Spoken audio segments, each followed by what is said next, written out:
एक शहर था जिसका नाम दौलतपुर था। वहां एक लालची क्रूर औरत रहती थी जिसका नाम कमला था। उसकी बड़ी बेटी कुल्फी घर का सारा काम करती रहती थी क्योंकि यह उसकी सौतेली बेटी थी। कमला की छोटी बेटी थी बर्फी, जो बहुत ही आलसी थी। कुल्फी बहुत ही दयालु लड़की थी। वह सबकी सहायता करती थी और सबको लाड़ प्यार करती थी। और दूसरी तरफ बर्फी बहुत ही घमंडी और गुस्से वाली लड़की थी। कमला हमेशा सिर्फ बर्फी के लिए ही नए कपड़े और खिलौने लाती रहती थी और कुल्फी से बड़ी ही क्रूरता से घर का सारा काम करवाती थी। झाड़ू लगवाती थी, बर्तन साफ करवाती थी और अगर इन सब कामों के बीच कुल्फी से कुछ गलती हो जाती तो उसे बड़ी ही क्रूरता से मारती भी थी। जाओ बाजार से घर का सारा सामान ले आओ। अगर कुछ भी सामान सही नहीं आया तो मैं तुम्हें घर से बाहर निकाल दूंगी।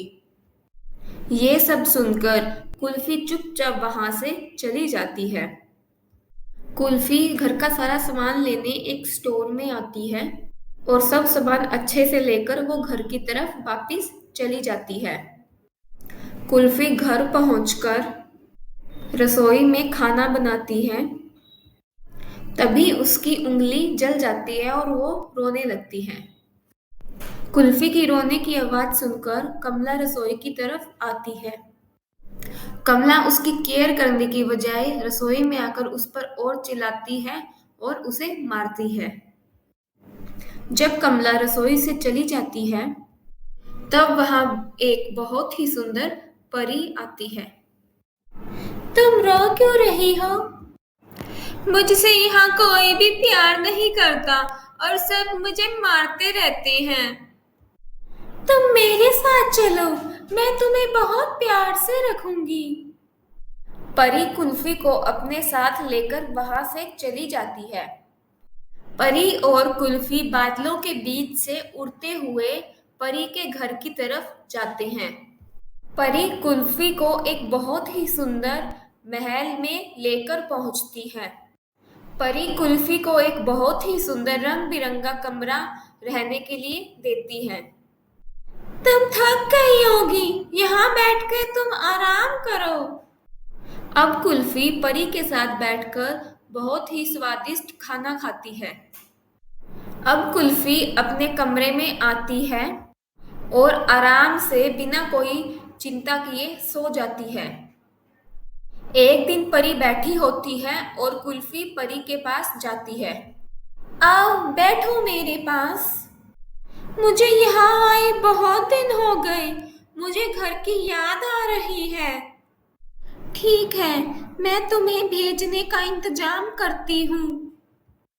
कुल्फी उन्हीं बादलों के बीच से बहुत सारा धन और कपड़े लेकर अपने घर की तरफ जाती है। जब कुल्फी अपने घर पहुंचती है तब तुम कहाँ थी? वो मैं ऐसे ऐसे कुल्फी बहाना बना देती है और कमला को कुछ नहीं बताती। ठीक है, सारा काम पड़ा है, जाओ जल्दी जाकर घर का सारा काम करो। जब कुल्फी काम करती है तब उससे कुछ खाना फर्श पर गिर जाता है। ये तुमने क्या किया? तुम्हें कुछ भी नहीं आता, कुछ काम की नहीं हो तुम। कमला कुल्फी को बहुत मारती है और वहां से चली जाती है। तभी वो परी वहां पे फिर से आती है। तुम रो मत, मैं तुम्हें कुछ देना चाहती हूँ। परी कुल्फी को एक बर्तन देती है।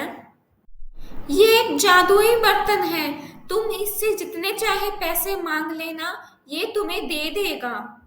कुल्फी वो जादुई बर्तन लेकर अपनी सौतेली माँ का घर छोड़कर चली जाती है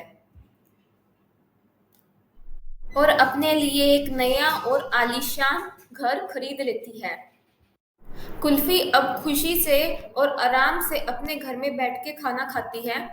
साथ ही कुल्फी लोगों को कपड़े और खाना और कई चीजें दान करने लग जाती है।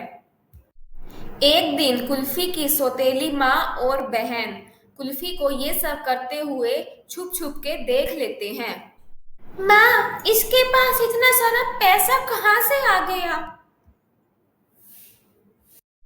हाँ हाँ, तुम सही कह रही हो। चलो इसके पीछे चलकर देखते हैं ये ऐसा क्या करती है। फिर वो दोनों कुल्फी के पीछे पीछे चली जाती हैं।